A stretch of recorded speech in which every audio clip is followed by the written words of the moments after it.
Jangan menghakimi orang lain. Demikianlah hendaknya terangmu bercahaya di depan orang, supaya mereka melihat perbuatanmu yang baik dan memuliakan Bapamu yang di sorga. Matius 5 ayat 16. Dalam hidupmu jangan terlalu cepat untuk menemukan kesalahan orang lain. Jangan menyerah pada dorongan untuk menghakimi. Alkitab mengatakan, Tuhan Yesus telah ditentukan oleh Allah menjadi hakim atas orang-orang hidup dan orang-orang mati. Kisah Para Rasul 10 ayat 42. Dia sendiri adalah hakim yang benar, dan dia kaya akan pengampunan. Ada beberapa orang di sekitarmu, mungkin bahkan di gerejamu, yang bisa jadi tidak hidup dengan benar. Jangan menghakimi mereka. Sebaliknya, jadilah terang yang memenangkan mereka. Itulah yang Yesus katakan dalam ayat tema kita.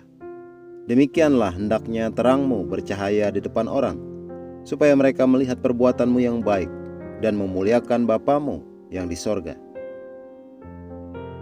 Salah satu alasan orang di sekitarmu tidak hidup benar, mungkin karena terangmu tidak bercahaya cukup terang.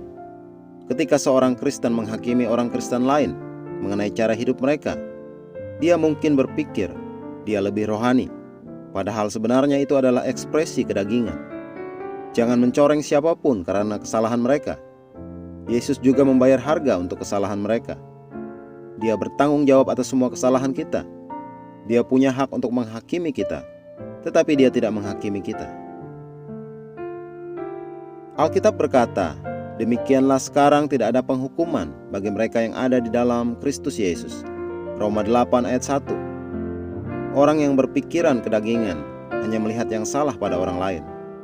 Orang-orang itu mungkin benar-benar telah membuat kesalahan atau sedang melakukan kesalahan, tetapi hati mereka mungkin benar dengan Tuhan. Sehingga ketika mereka menyadari kesalahan mereka dan ditegur, mereka akan dengan cepat bertobat. Daud adalah contoh yang baik.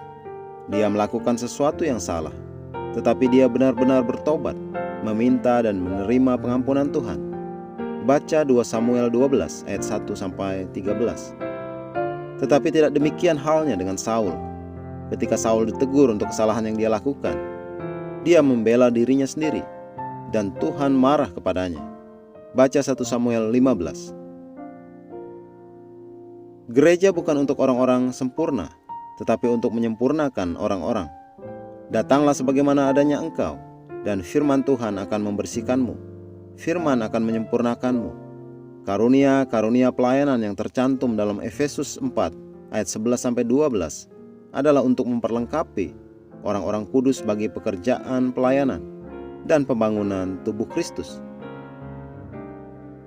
Di gereja kita dapat mengenali ketika orang melakukan sesuatu yang salah. Namun seperti Yesus, jangan menghakimi mereka. Itu sebabnya kita berbagi firman Tuhan. Baca 2 Timotius 3 ayat 16-17.